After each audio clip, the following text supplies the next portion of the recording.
Il ne s'attendait pas à ce qu'une simple assiette de pâtes change son destin, ni qu'un simple regard d'un serveur puisse changer le cours de sa soirée et peut-être quelque chose d'encore plus grand. Le soleil descendit sous l'horizon, projetant une chaude lueur ambrée sur la ville. À l'intérieur du Lardan, un restaurant exclusif connu pour son atmosphère raffinée, l'air bourdonnant de conversation tranquille et le tintement de la porcelaine fine. L'art moderne ornait les murs et la lumière tamisée se reflétait sur les verres à vin poli, créant un cadre où l'élégance n'était pas seulement une esthétique mais une expérience.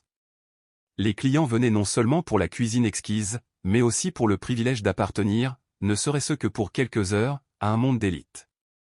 À ce moment-là, l'entrée s'ouvrit, laissant brièvement entrer la lumière dorée du monde extérieur. Et juste comme ça, le temps sembla hésiter. Les conversations ralentissèrent, les mains tenant l'argenterie se figèrent en plein mouvement et une subtile ondulation de reconnaissance traversa la pièce. Debout sur le seuil, avec la même confiance tranquille qu'il portait sur le terrain, se trouvait Sadio Mané. La reconnaissance se répandit en murmures feutrés. Certains ont volé des regards, leur esprit rattrapant la présence d'une star mondiale du football dans un endroit où de telles figures étaient rares. D'autres, moins intéressés par le sport, ont simplement senti le changement dans l'air. Pourtant, personne n'osait l'approcher, il n'était pas du genre à se laisser aller à l'adoration. Il se déplaçait avec une humilité sans effort, comme s'il entrait dans un espace familier plutôt que dans l'un des restaurants les plus exclusifs de la ville. Le maître d'hôtel, un homme de grande taille impeccablement vêtu d'un costume noir sur mesure, le remarqua immédiatement. Son sourire professionnel resta stable, même s'il y avait une raideur sous-jacente dans sa posture. Il avait déjà accueilli de nombreux invités de marque ou acteurs, magnats des affaires, personnalités politiques mais un footballeur? C'était nouveau. La gastronomie de luxe et le monde du sport se croisent rarement, et le maître d'hôtel ne semble pas sûr que Mané corresponde au moule de la clientèle de l'Ardan. À proximité, un jeune serveur prénommé Antoine, âgé d'environ 25 ans, observait la scène. Il travaillait au Lardan depuis des années, maîtrisant l'art de servir les privilégiés, mais quelque chose chez Mané le déstabilisait. La simplicité du footballeur, son manque d'ostentation, son calme contrastait fortement avec l'arrogance raffinée des invités habituels. Ici, les gens annonçaient leur statut avec des costumes sur mesure, des bijoux chatoyants et une perfection retouchée. Mané, dans sa présence tranquille, portait quelque chose de différent. Alors que Mané s'approchait, Antoine redressa inconsciemment son col, l'observant du regard scrutateur de quelqu'un qui croyait savoir exactement qui appartenait à ce monde et qui n'y appartenait pas. Il voulait savoir si cet homme, privé de sa renommée footballistique, était vraiment extraordinaire ou s'il s'agissait simplement d'un visiteur de plus au mauvais endroit. Le maître d'hôtel, fort d'années d'expérience raffinée, l'accueillit gracieusement. « Préféreriez-vous une table privée, ou celle-ci près de la fenêtre est-elle acceptable » demanda-t-il en désignant un endroit surplombant le paysage urbain doucement lumineux. Mané, fatigué par ses voyages, souhaitait simplement un repas tranquille, un moment de paix loin du rythme incessant de sa vie. « C'est parfait » répondit-il d'une voix douce, ferme, sans aucune exigence de traitement spécial. À cette époque, il n'était pas une icône mondiale. C'était juste un homme cherchant du réconfort dans un plat chaud. Antoine, entendant cet échange, hésita un instant, trop bref pour que quiconque puisse le remarquer, mais indubitable pour lui-même. Alors qu'il s'approchait de la table, il y avait une subtile raideur dans son attitude, un soupçon de non-dit derrière son expression soigneusement neutre. Il étendit le menu, sa politesse enveloppée d'un voile invisible de condescendance.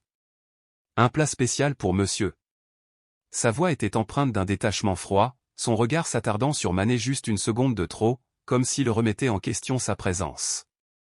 Mané croisa son regard avec un calme inébranlable. « Non, juste quelque chose de simple, s'il vous plaît. » « Ce qui a le plus de saveur, » dit-il en rendant le menu avec une aisance qui rendait encore plus évidente la courtoisie forcée d'Antoine. Pour la première fois, le jeune serveur ressentit quelque chose d'inattendu. Ce n'était pas de l'intimidation, c'était quelque chose de bien plus troublant. Il n'y avait aucune arrogance chez Mané, aucune tentative de prouver sa valeur, mais sa présence remplissait l'espace d'une manière qui exigeait d'être reconnue. Antoine, qui avait construit sa compréhension de l'importance autour de la richesse, de l'influence et des étalages extravagants, sentit soudain quelque chose changer en lui. Son emprise se resserra sur le menu, mais il masqua rapidement le moment avec un sourire narquois d'indifférence feinte. Il tourna les talons et se dirigea vers la cuisine en marmonnant dans sa barbe, « Ces endroits ne sont pas pour tout le monde. » Au bar, le barman leva les yeux alors qu'Antoine s'appuyait contre le comptoir, claquant la langue d'irritation. Qu'est-ce que tu as? Demanda-t-il en faisant tournoyer un liquide ambré dans un verre. Antoine laissa échapper un léger rire moqueur. Ce type, Manet, ou quel que soit son nom. Que fait-il ici habillé comme ça? Il n'est pas comme notre clientèle habituelle. Le barman haussa un sourcil, un sourire narquois tirant au coin de ses lèvres. Vous savez qui il est, n'est-ce pas? Un footballeur, n'est-ce pas? Antoine haussa les épaules avec dédain. L'un des meilleurs au monde, répondit le barman en posant le verre avec un tintement silencieux. Et d'après ce que j'entends, l'un des plus généreux. Antoine ne dit rien. Il ne se souciait pas de la renommée ou de la générosité. Il se souciait de l'image, de l'exclusivité. Et pour lui, Manet ne lui convenait tout simplement pas. Lorsqu'il revint à la table, sa position était rigide, ses bras croisés dans une démonstration de défi à peine dissimulée. Il inspira lentement avant de prononcer les mots qu'il avait soigneusement choisis. « Monsieur, j'ai le regret de vous informer que la cuisine est débordée et ne sera pas en mesure de répondre à votre commande.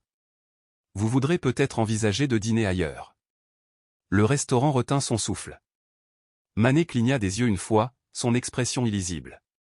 Il ne montra aucun signe d'irritation, aucune lueur d'incrédulité. Il regardait simplement Antoine, le regard fixe, patient, comme s'il voyait clair en lui. « Vous me dites qu'il n'y a pas de nourriture disponible ?» Sa voix était calme, mais le poids de ses mots semblait peser sur l'air. « Exactement. » Antoine tenait bon, attendant que le malaise s'installe. Mais Manet n'a pas réagi. Il n'a pas contesté, n'a pas élevé la voix, n'a pas exigé la reconnaissance. Il observait simplement, inébranlable, comme s'il mesurait quelque chose au-delà du moment présent. Un murmure parcourut le restaurant. Les clients échangèrent des regards, certains chuchotant, d'autres se déplaçant inconfortablement. À une table voisine, un homme d'affaires se pencha vers son compagnon. « Ce n'est pas Sadio Mané ?» Son partenaire de table hocha subtilement la tête. « Oui. Et je pense que le serveur vient de le renvoyer. » La tension s'est accrue. Même ceux qui ne connaissent pas le football pouvaient sentir que quelque chose n'allait pas. Les conversations s'interrompirent, l'élégance raffinée de la soirée perturbée par un changement d'air inquiétant. À l'autre bout de la salle, le maître d'hôtel, occupé à s'occuper d'une autre table, remarqua le changement d'ambiance. Il se tourna vers la source du tumulte et lorsqu'il aperçut Antoine debout, raide devant Manet, son expression s'assombrit. Manet expira doucement, comme s'il mesurait son prochain mouvement. Il n'avait rien à prouver, pas besoin de rester. Pourtant, à ce moment-là, le poids des vérités non dites persistait entre eux. Quelque chose dans le comportement d'Antoine, la façon dont il l'avait évalué depuis le tout début lui semblait trop familier. C'était un regard que Manet avait déjà rencontré, maintes et maintes fois. Des préjugés voilés derrière le mince prétexte du protocole. Lentement, un sourire entendu dessina les lèvres de Manet. « Je vois. » Il se pencha en avant, posant ses coudes sur la table avec un calme naturel, dégageant un air de confiance tranquille. « Dis-moi quelque chose, dit-il d'une voix égale et délibérée. Avez-vous le pouvoir de décider qui est le bienvenu dans ce restaurant? » Un soupçon de malaise traversa Antoine, même s'il conservait son attitude hautaine. « Je suis simplement les politiques de la maison, » répondit-il avec raideur. « Oh !» Manet haussa un sourcil, son expression illisible. « Et cette politique implique-t-elle de refuser des clients uniquement sur la base de leur apparence? » Le poids du moment pesait sur la pièce. Une tension feutrée s'est installée dans le restaurant alors que de plus en plus de convives prenaient note de l'échange. Certains regardaient avec curiosité, d'autres avec inconfort, pressentant une confrontation imminente. À ce moment-là, le maître d'hôtel s'avança vivement vers eux, l'alarme éclairant son visage. Il savait que la situation s'aggravait rapidement et était déterminé à y mettre un terme. Mais avant de pouvoir intervenir, Antoine commet un grave faux pas. « Monsieur, j'essaie seulement de respecter les normes du restaurant. » Un murmure collectif se répandit dans la foule. Plusieurs invités échangèrent des regards stupéfaits, certains haussant les sourcils avec incrédulité. Le maître d'hôtel arriva juste à temps pour entendre les mots sortir de la bouche d'Antoine, le teint pâle. « Antoine » siffla-t-il. Mais Manet se contenta de lever la main, calme et contrôlé. Son expression restait inchangée, son regard fixe. Il n'y avait aucune colère visible, aucune trace d'indignation. Il a simplement observé Antoine, comme il le ferait pour un gardien avant de tirer un pénalty décisif, en calculant, en évaluant. Et puis, Avec un air calme et autoritaire, il prononça des paroles auxquelles personne dans la pièce ne s'attendait. Si tel est le cas, dit-il d'une voix douce mais ferme, rendons cela intéressant. L'énergie dans la pièce changea instantanément. Une épaisse vague d'anticipation parcourut le restaurant. Les convives se penchaient en avant, leur curiosité piquée. Même le maître d'hôtel hésitait, incertain de la suite. Antoine sentit un frisson lui parcourir le dos. Les lèvres de Manet se retroussèrent légèrement, son ton inébranlable. « Donnez-moi 5 minutes, dit-il. Et ensuite, tu pourras décider toi-même si ma place est ici. » Un silence stupéfait s'empara de la pièce. L'atmosphère était si lourde que le léger tintement des couverts contre la porcelaine résonnait comme des carillons lointains. Tout le monde s'attendait à une indignation, à une réaction explosive, peut-être à une dispute, à une voix élevée ou à une sortie indignée. Mais au lieu de cela, Manet s'est penché en arrière sur sa chaise et a bu une gorgée d'eau sans se presser, comme si toute la situation n'était qu'une trivialité. Le calme absolu sur son visage était troublant. Il n'y avait aucune trace de fureur, aucune fierté blessée ou juste une confiance inébranlable qui a forcé ceux qui regardaient à reconsidérer leurs hypothèses. Antoine déglutit difficilement. Il s'était préparé au défi, à l'explosion, à la résistance. Mais ça? Cet équilibre calme et inébranlable? Cela l'a complètement déstabilisé. Brisant le silence, Manet reprit la parole, la voix mesurée. « Il semble que nous ayons un malentendu, a-t-il déclaré. Mais je ne suis pas du genre à laisser ces choses glisser. » Il croisa les bras sur la table, fixant Antoine avec un regard qui avait plus de poids que n'importe quelle accusation criée ne pourrait jamais le faire. « Alors, je vais faire une demande très simple, a-t-il poursuivi, la voix ferme. Pas pour moi, mais pour l'intégrité de ce restaurant. Pour les gens qui travaillent ici. Pour les clients qui l'apprécient. » Une nouvelle vague de murmures se répandit dans les convives. Certains ajustaient subtilement leur siège, se penchant pour saisir chaque mot. « Je veux que tu appelles le directeur. » Les paroles de Manet n'étaient ni une exigence, ni un plaidoyer. Il s'agissait d'une déclaration de fait. Pas parce que j'attends des excuses. Pas parce que je souhaite créer une scène. Mais parce que ce qui vient de se passer ici et ce que vous venez de faire signifie bien plus que vous ne le pensez. Antoine sentit une oppression dans sa poitrine. « Monsieur, je ne pense vraiment pas que ce soit. Je ne demande pas votre avis. » L'interruption de Manet fut douce mais ferme, inflexible. « Je vous demande de le faire. » Sa confiance était désarmante. Antoine se retrouva désemparé, incapable de répondre. Il y avait quelque chose de puissant dans la façon dont Manet a géré le moment, non pas avec des accusations, ni avec de l'hostilité, mais avec une force tranquille qui résonnait plus fort que n'importe quel argument. Le maître d'hôtel, qui surveillait de près, décida d'intervenir avant qu'Antoine ne commette une nouvelle grave erreur. S'avançant, il fit un petit signe de tête respectueux. « Monsieur Manet, dit-il prudemment, je suis le maître d'hôtel. Y a-t-il un problème avec le service ?» Manet le regardait avec ce même calme inébranlable. « Ce n'est pas un problème, a-t-il répondu, mais une opportunité. » Les épaules du maître d'hôtel se tendirent. Il savait exactement ce que Manet voulait dire. « Bien sûr, monsieur, dit-il, sa voix coupée mais contrôlée. Je vous assure que nous prenons ces questions très au sérieux. » Antoine, qui était resté figé jusqu'à présent, sentit des gouttes de sueur se former à sa tempe. L'arrogance dont il avait fait preuve quelques minutes plus tôt avait pratiquement disparu. Manet sourit faiblement. « Alors je suppose que cela ne vous dérangera pas si je parle au manager ?» Le maître d'hôtel hocha la tête sans hésitation, tournant rapidement les talons et se dirigeant vers le bureau.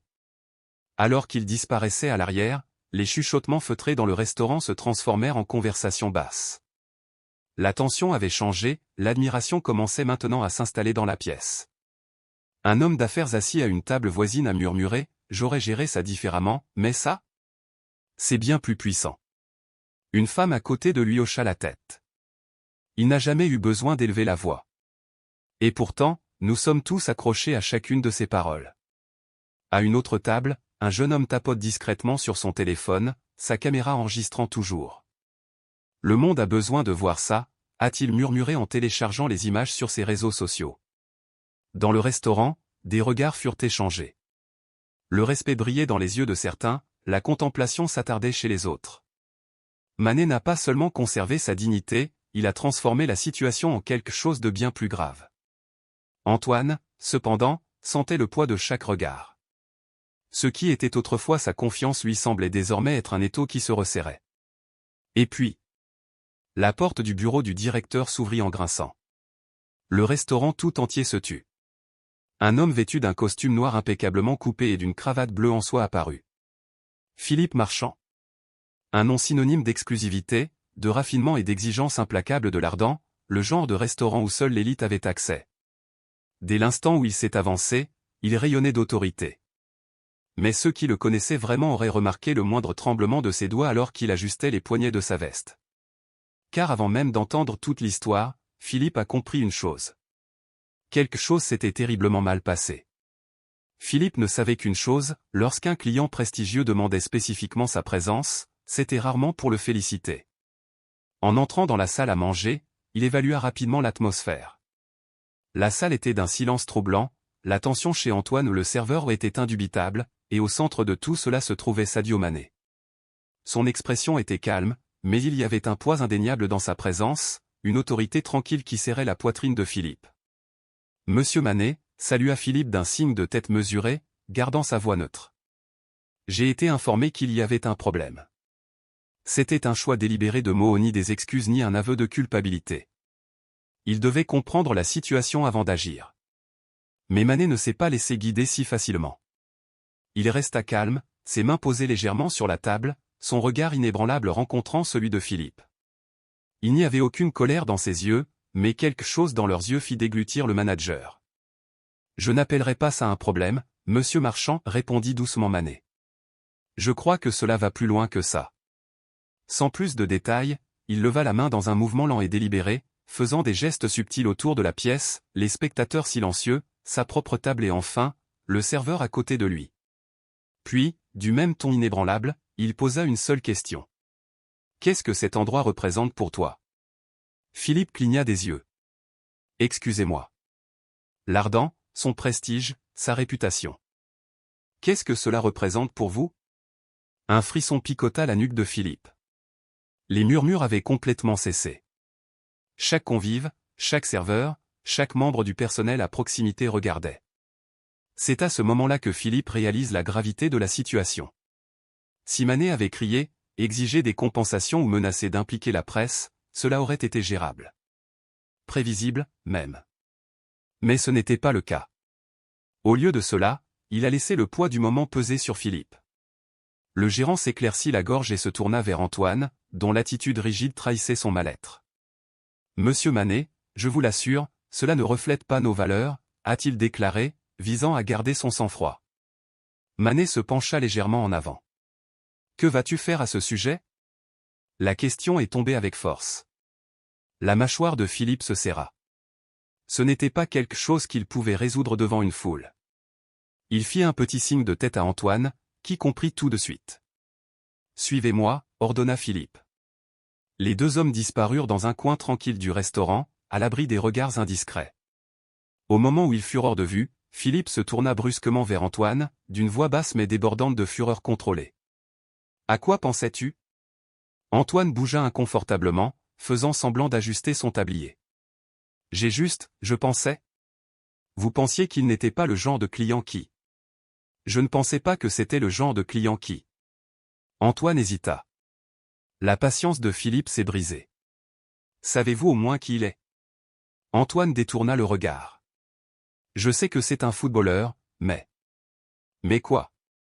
Ce restaurant accueille des hommes d'affaires, des hommes politiques, des célébrités. Des gens qui... Des gens qui ont de l'argent? Philippe l'interrompit dans un murmure aigu. Vous pensez que Sadio Mané n'a pas les moyens de se payer un repas ici? Les lèvres d'Antoine se pressèrent. Ce n'était pas une question d'argent, marmonna-t-il. C'est juste que, quand il est arrivé, ses vêtements ne semblaient pas appropriés. Philippe ferma brièvement les yeux, expirant comme pour retenir l'envie de crier. Antoine, dit-il d'un ton dangereusement calme, tu viens de commettre la pire erreur de ta carrière. Le serveur pâlit. Mais je... Ne le faites pas. Ce seul mot suffisait à faire tressaillir Antoine. Si cela parvient à la presse. Les yeux de Philippe se tournèrent vers une table voisine, où un groupe de jeunes convives enregistrait subtilement l'interaction. Si cette vidéo se diffuse sur Internet, avez-vous une idée de ce que cela signifie pour l'Ardent? Antoine sentit le sol bouger sous lui. Je ne voulais pas. Votre intention n'a aucune importance. Ce qui compte, c'est ce que vous avez fait. Et maintenant, vous allez en assumer les conséquences. Une boule se forma dans la gorge d'Antoine. Que veux-tu que je fasse? Philippe expira lentement, le regard fixe. Vous reviendrez à cette table et vous excuserez. Le visage d'Antoine brûlait. Ici? Devant tout le monde? Oui, dit Philippe, la voix ferme. Et si monsieur Manet décide que vos excuses ne suffisent pas, alors vous vous préparerez à la suite des événements. Le silence dans le restaurant était suffocant tandis qu'Antoine revenait. L'attitude arrogante dont il avait fait preuve plus tôt avait disparu. Ses pas étaient mesurés, sa tête baissée, ses mains jointes comme pour se stabiliser. Arrivant à table, il inspira et baissa légèrement la tête. Monsieur Manet, sa voix était tendue mais sincère, je souhaite sincèrement m'excuser pour mon comportement. J'ai été irrespectueux et préjugé, et je n'ai aucune excuse pour cela. Il hésita, puis ajouta, je t'ai jugé injustement et je regrette profondément mes actes. J'espère que tu trouveras dans ton cœur la force de me pardonner. Le restaurant était silencieux, tous les yeux fixés sur Manet. Il étudia le serveur pendant un long moment. Il n'y avait aucune colère dans son expression, seulement une compréhension tranquille. Puis il sourit légèrement. Nous faisons tous des erreurs, a-t-il déclaré d'un ton neutre. L'important est que nous apprenions d'eux. S'appuyant sur son fauteuil, il continua, d'une voix ferme mais ferme. Le respect ne doit pas être déterminé par les apparences ou la richesse. Chaque personne mérite la dignité.